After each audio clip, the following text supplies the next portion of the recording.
আসসালামু আলাইকুম সুপ্রিয় দর্শক, এই মুহূর্তে দেশ এবং দেশের বাইরে যে যেখান থেকে আমাদের নিয়মিত পর্বের আজকের পর্বটি দেখছেন সবাইকে স্বাগত জানিয়ে শুরু করছি চ্যানেল 20-র ধারাবাহিক আয়োজন হৃদয়ে কৃষি।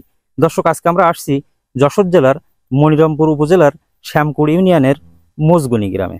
আপনারা দেখতে পাচ্ছেন আমি একটা বিশাল হলুদ মালটা খেতে প্রবেশ করেছি। আর এই মালটা চাষটা যিনি করেছেন এই এলাকারই গর্ব আধুনিক কৃষক জনাব করিম আলী। তো আজকে আমরা করিম সাহেবের সাথে কথা বলবো এই হলুদ মালটা চাষের সফলতার গল্প নিয়ে। চলুন আমরা কথা বলি, আসুন।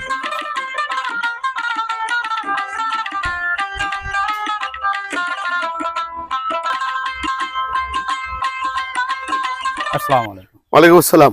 কেমন আছেন আপনি? আলহামদুলিল্লাহ ভালো আছি। মাশাআল্লাহ, আপনার বাগান দেখে একেবারে মুগ্ধ হয়ে গেলাম। কতদিন আগে শুরু করছেন এটা? এটা শুরু করেছি 2013 সালের শেষের দিকে। জি জি, অর্থাৎ প্রায় 13 বছর হয়ে যায়। আচ্ছা, এই ফল পাইছেন কত বছর? না, 8 বছর ধরে বিক্রি করছি। 8 বছর ধরে 8 বছর, ওরকম 2 বছর প্লাসে সে ফল নিতে পারবে অজস্র। আচ্ছা, কতটুকু জায়গা জুড়ে করলেন? না, 7.5 বিঘা জমিতে আছে, প্রায় 8 বিঘা বলা যেতে পারে। আচ্ছা, এবং এই 7.5 বিঘা 8 বিঘা জমি থেকে আমরা এই বছর হারভেস্ট করলাম। আচ্ছা, প্রচুর পরিমাণে টাকা আমরা সেখানে পেয়েছি। প্রায় 22 লক্ষ টাকা মতো আমরা সেখানে আর্ন করেছি। আশা করছি আরো 8-10 লক্ষ টাকা হতে। কি জাতের মালটা এটা? এটা অবশ্য বাড়িওয়ান, কিন্তু সঠিক জাতের বাড়িওয়ান। আচ্ছা, যেটা বারবার বলেছি যে বাড়িওয়ান হতে গেলে ডিম্বাকৃতির সাইজ হতে হবে, জি জি জি, পিছনে পয়সা থাকতে হবে এবং কিছুটা আপনার গায়ে কিছুটা স্টাইপ মতো থাকতে হবে। অবশ্য সব গাছের সমান নাই, কিন্তু স্টাইপ মতো থাকতে হবে। আচ্ছা, সেটা হলে বুঝতে হবে বাড়িওয়ান। আচ্ছা, যারা শুধুমাত্র পয়সা হলে বলছে যে বাড়িওয়ান, এটা সঠিক না। তারা এই তথ্যটা জানে না, অথবা জেনে ভুলভাল তথ্য দিচ্ছে তারা। আচ্ছা, কতগুলো গাছ আছে এখানে? আছে আপনার 580টি, আর বাড়ি আছে 125টি। কি পরিমাণ ফলন আছে প্রত্যেকটা গাছে? প্রত্যেকটা গাছে 1 মণ প্লাস আছে। 3.5 বছর গাছের বয়স এইটা। আচ্ছা, আর বাড়িতে যে গাছ আছে সেটা এক গাছে 5 মণও ফল আছে। আচ্ছা, কিছু গাছে দেখলাম ফল নেই, ওগুলো কি হারভেস্ট করা? না, হারভেস্ট করা হয়ে গেছে, এখন এখানে অল্প গাছ আছে। আর আচ্ছা, আপনি কি শুধু বাড়িওয়ান চাষ করেন না অন্য কোনো?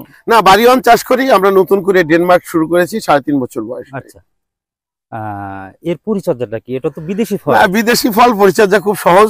প্রচুর পরিমাণে জৈব সার দিবেন, জি, মাঝে মাঝে রাসায়নিক সার দিবেন, সময় মতো সেচ দিবেন এবং নিয়মিত কীটনাশক ব্যবহার করবেন। আচ্ছা আচ্ছা, এই চারাটা আপনি কোথা থেকে সংগ্রহ করলেন? না, আমি বাংলাদেশ কৃষি গবেষণা ইনস্টিটিউটের থেকে প্রথমে সংগ্রহ করেছিলাম। জি, তারপরে আমরা নিজেরা চারা তৈরি করেছি এবং এখান থেকে আমরা মাল্টিপ্লাই করে হিউজ চারা তৈরি করেছি। দেশের বিভিন্ন জায়গায় আনাচে খানাচে আমরা চারা পৌঁছে দিয়েছি। আমরা নিজেরাও আরো ক্ষেত খামারি বানাই। আচ্ছা, কেউ যদি এই চাষে উদ্বুদ্ধ হয়, আপনার কাছে কোনো সহযোগিতা চাই, তাহলে আপনি কিভাবে সহযোগিতা? না, অবশ্যই সহযোগিতা করে থাকি। যারা আমাদের কাছে চারা নেয় তাদেরকে আমরা টেকনিক্যাল সাপোর্ট দিই 3 বছর। জাতের গ্যারান্টি এবং লাইফ গ্যারান্টি দুটোই আমাদের মধ্যে, এগুলোই আমরা করি। এর বাইরে আরো কিছু টিপস আছে যেটা ইন্টারনাল ব্যাপার, সব টিপস আসলে আমরা বলি না।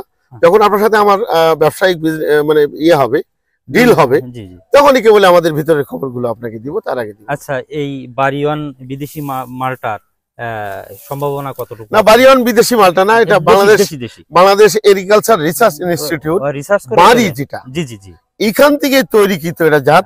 অপার সম্ভাবনা। বাংলাদেশে এই জিনিসটা একসময় এত বেশি হবে, দেখবেন যে মানুষের সমস্ত চাহিদা পূরণ হয়ে গেছে। বাইরে থেকে মালটা আর কমলা আমরা। এখন কত টাকা কেজি দরে বিক্রি? এখন আজকের বাজারে 150 টাকা, 150, আর খুচরা পর্যায়ে 160 টাকা। আচ্ছা, এই ক্ষেত থেকে বিক্রি হয়ে যায় না ভিজিটরদের কাছে বিক্রি হয়? আর এত ফল তো আসলে ভিজিটরদের কাছে যায় না। আমরা এর বাইরে আপনার বিভিন্ন মার্কেটে পাঠাই। ঠিক আছে, ধন্যবাদ। ধন্যবাদ আপনাকে। জি, আরো ঘুরে ঘুরে দেখি। জি জি, ধন্যবাদ।